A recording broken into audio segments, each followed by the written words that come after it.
Thank you very much, Mr. President. Your Excellencies, ladies and gentlemen, thank you to all of you, you faithful few who have waited to the end of this very, very important session, and very good to see my audience over there. Listen, folks, an inspection of the fossil record over the last 178 million years, which is since mammals first appeared, reveals that the average mammalian species, we're all mammals, exists for about 1 million years before it evolves into something else, or else vanishes into extinction. And of our allotted lifespan of 1 million years, humanity, Homo sapiens, has been around for about 200,000 years. In other words, we're still collectively a youngster. If you imagine that 1 million years as the lifespan of an individual human being, about 80 years, then we're now sweet 16. We've come to that fateful age when we know roughly how to drive, and we know how to unlock the drinks cabinet, and to engage in all sorts of activity that is not only potentially embarrassing, but also terminal for ourselves and others. In the words of the Oxford philosopher Toby Ord, we're just old enough to get ourselves into serious trouble. And I'm afraid we still cling with parts of our minds to the infantile belief that the world was made for our gratification and pleasure, and we combine this narcissism with an assumption of our own immortality. We believe that someone else will clear up the mess, because that is what someone else has always done, and we trash our habitats again and again with the inductive reasoning that we've got away with it so far, and therefore we'll get away with it again. My friends, the adolescence of humanity is coming to an end, and must come to an end. We're approaching that critical turning point in less than 2 months, in just over 40 days, when we must show that we are capable of learning and maturing and finally taking responsibility for the destruction we are inflicting, not just upon our planet, but upon ourselves. It's time for humanity to grow up. It's time for us to listen to the warnings of the scientists. And if you look at COVID, if you want to see an example of the gloomy scientists being proved right, it's time for us to grow up and understand who we are and what we are doing. The world, this precious blue sphere with its eggshell crust and wisp of an atmosphere, is not some indestructible toy, some bouncy plastic romper room against which we can hurl ourselves to our heart's content. Daily, weekly, we are doing such irreversible damage that long before 1 million years are up, we will have made this beautiful planet effectively uninhabitable, not just for us, but for many other species. And that is why the Glasgow COP26 summit is the turning point for humanity. We must limit the rise in temperatures, whose appalling effects were visible even this summer, to 1.5 degrees. We must come together in a collective coming of age. We must show that we have the maturity and wisdom to act. And we can. Even in this past 16 years, as it were, this feckless youth that we've just passed, we've shown our skill. We've harnessed clean energy from wind and wave and sun. We've released energy from within the atom itself and from hydrogen, and we found ways to store that energy in increasingly capacious batteries and even in molten salt. We have the tools for a green industrial revolution. We've got the kit, but time is desperately short.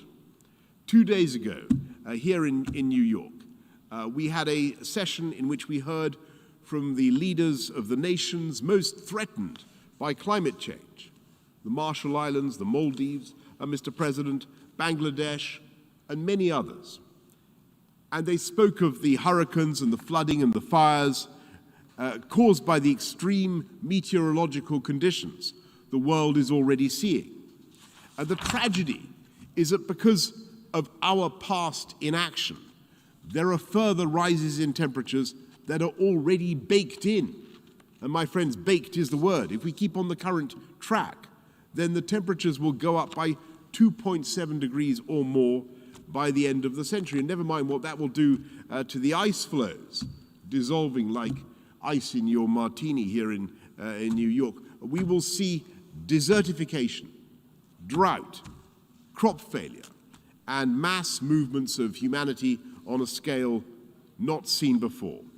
Not because of some unforeseen natural event or disaster, but because of us, because of what we are doing now. And our grandchildren will know that we are the culprits, and they will know that we knew, that we were warned, and they will know that it was this generation that came center stage to speak and act on behalf of them, on behalf of posterity, and that we missed our cue. And they will ask themselves what kind of people we were to be so selfish and so short-sighted. In just 40 days' time, we need the world to come to Glasgow to make the commitments necessary. And we're not talking, I'm afraid, about stopping the rise in temperatures. We can't do that. It's too late to stop the rise in temperatures. But to restrain that growth, as I say, to 1.5 degrees. And that means we need to pledge collectively to achieve carbon neutrality, net zero, by the middle of the century. And that will be an amazing moment if we can do it, because it will mean that for the first time in centuries, humanity is no longer adding to the budget of carbon in the atmosphere, no longer thickening that invisible quilt that is warming the planet. And it's fantastic that we now have countries here at the UN representing 70% of the world's GDP who are committed to this net zero objective. 70% of the world GDP, and I'm proud to say when my friend and colleague Alok Sharma, the president-designate of COP26, began his mission, his peregrinations around the world, that number was only 30% of world GDP. So we're getting there, is the point I'm making. And we can go further. And if we are going to stave off these hikes, these rises in temperature, we must go further, and we must go faster. We need all countries, every single one of you, to step up and commit to very substantial reductions by 2030. And I'm absolutely convinced, I passionately believe, that we can do it by making commitments in 4 areas. And I want you to remember them: coal, cars, cash, and trees. Coal, cars, cash, and trees. It's very simple. I'm not one of those environmentalists, by the way, who takes a moral pleasure in excoriating humanity for its excess. I don't see the green movement as a pretext for a wholesale assault on capitalism. Far from it. The whole experience of the COVID pandemic is that the way to fix the problem is through science and innovation, the breakthroughs and the investments that are made possible by capitalism and free markets. And it's through our Promethean faith in new green technology that we are cutting emissions in the UK. When I was a kid, we produced almost 80% of our electricity from coal. I know that some of you here tonight rely very heavily on coal. But in the UK, that percentage is now down to 2% or less, and coal will be gone altogether from our energy production by 2024. We've put in great forests of beautiful wind turbines on the drowned prairies of Doggerland between Britain and Holland in the North Sea. In fact, we produce so much offshore wind that I'm thinking of changing my name in honor of the god of the North Wind to Boreas Johnson. There you go. There's a shove in that classical allusion this time of night to see if you're paying attention, folks. And I know that we're ambitious in asking the developing world to end the use of coal power by 2040, and for the developed world to do so by 2030. But the experience of the UK shows that it can be done, and profitably too. And by the way, I want to thank very much President Xi of China for what he has just done to end China's international financing of coal. And I hope China will now go further and phase out the domestic use of coal as well. Wouldn't that be a great thing? Because the experience of the UK shows that it can be done. And when I was elected Mayor of London, only a mere 13 years ago, I was desperate to encourage more electric vehicles. And we went around the city putting in charging points. And I'm afraid to say that in those days, those charging points were pretty lonely objects and not much patronized. But today, it's totally different. And the market for electric vehicles is growing at an extraordinary pace, maybe 2/3 every year. And Nissan is sufficiently confident now to invest £1 billion in a new EV factory plus a gigafactory for batteries. And that is because the government, we have set the hard deadline for the sale of new hydrocarbon internal combustion engine vehicles by 2030, the most aggressive deadline in the whole of Europe. And again, we call on the world to come together to drive this market in a low-carbon way, drive this market so that by 2040 there are only zero-emission vehicles on sale anywhere in the world. And my point is that you can make these cuts in pollution, these massive cuts in pollution and emissions, while driving jobs and growth. We've cut our greenhouse gas emissions by 44% in the last 30 years, while expanding our GDP by 78%. And we will now go further by implementing one of the biggest nationally determined contributions currently being offered. The nationally determined contribution is the NDC, is the pledge that in the run-up to COP, we're asking every country to make in cutting carbon. We're going to go down by 68% by 2030, 68% cut in carbon by 2030 compared to where we were in 1990. We're making a big bet on hydrogen. We're going to be expanding our nuclear capacity, and you can see the logic of going for more renewables when you look at the spike in hydrocarbon prices, particularly gas. We're helping people to reduce their own household CO2 by retrofitting their homes and going for new sources of heating.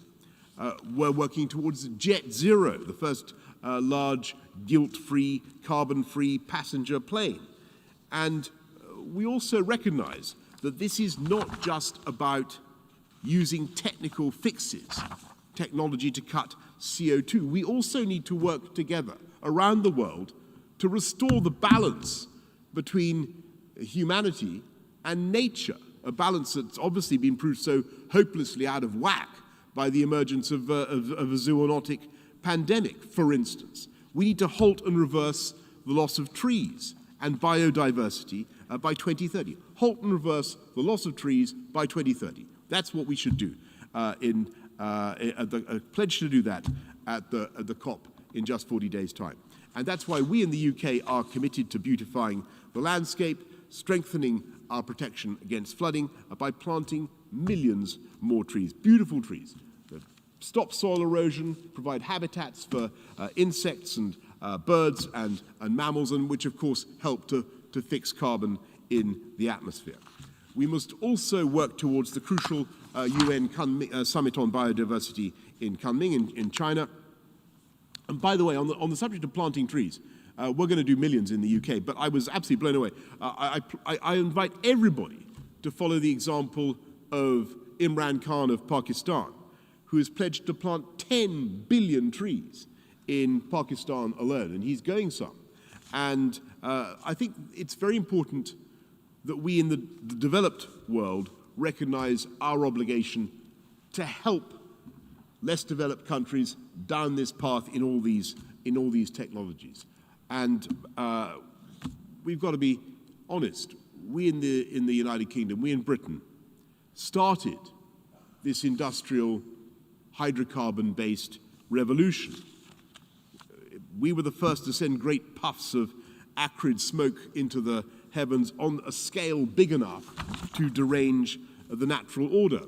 And though we were in fact, of course, doing something rather wonderful in one sense, we were setting in train a new era of technology that was itself to lead to a massive global reduction in poverty, emancipating billions of people around the world. I mean, the Industrial Revolution was a good thing fundamentally, but we were also unwittingly beginning to quilt the great tea cozy of carbon dioxide around the world. And so we understand that when the developing world looks to us to help, we must take our responsibilities.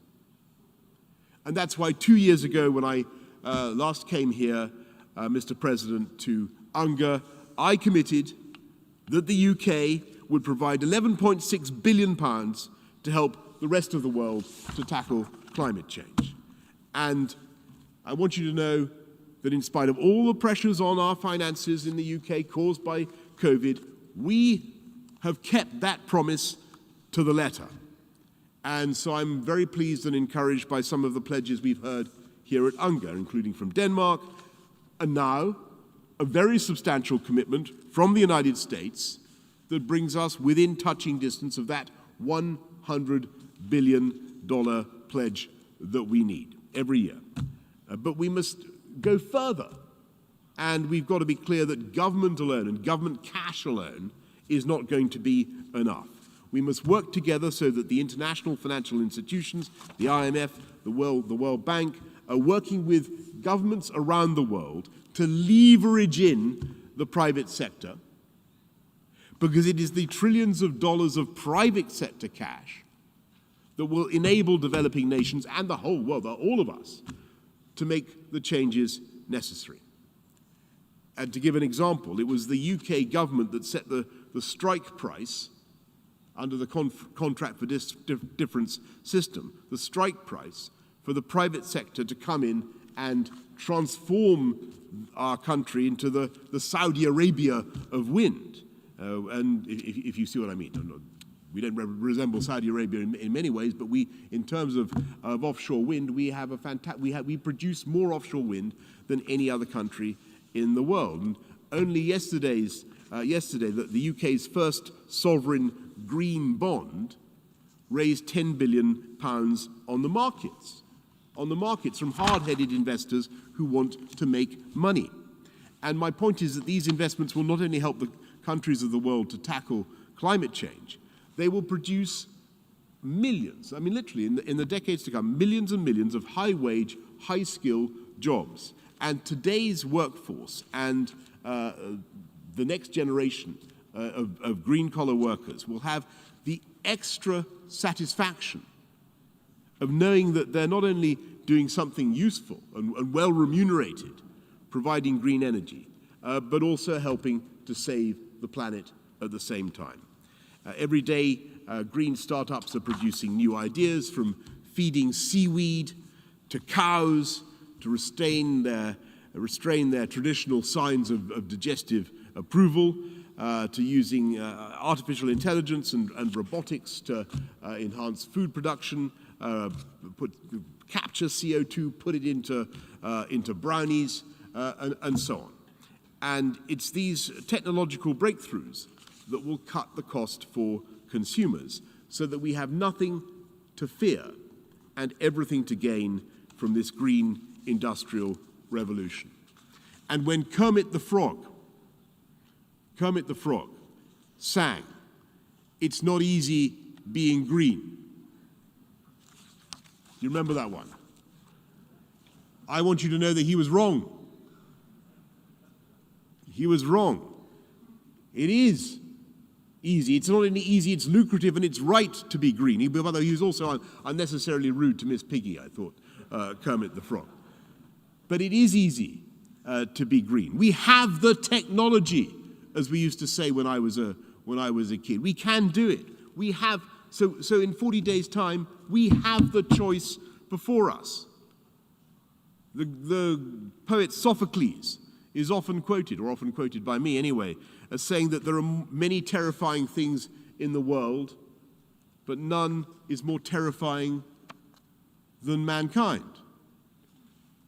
And it's certainly true that Sophocles was right in that sense, in that our species is uniquely capable of our own destruction and the destruction of everything around us. But if you look at the Greek, what Sophocles actually said was that man, polita dena kouden anthropou deinoteron pele, is what he said, which is Denos. Man is Denos, and terrifying isn't quite right as a translation for Denos. What Sophocles really means is that mankind humanity is awesome. We're both terrifying but also awesome. And I think he was right there.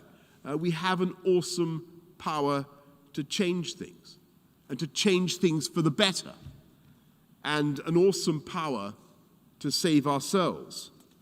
And in the next 40 days, we have to choose, the world has to choose, what kind of awesome we're going to be. And to get back to my metaphor of adolescence, I hope that COP26 will be a 16th birthday party for humanity, in which is not miserable, but a party in which we choose to grow up, to recognize the scale of the challenge that we faced, and to do what posterity demands that we must. And so I invite this great UN Assembly in November to come and take part by your actions in what I hope will be a global coming of age, and to blow out the candles, if you like, blow out the candles of a world on fire. That's what I think we should do. So thank you all very much. Thank you for the pledges that you're making. I hope that you will increase them and do what is necessary.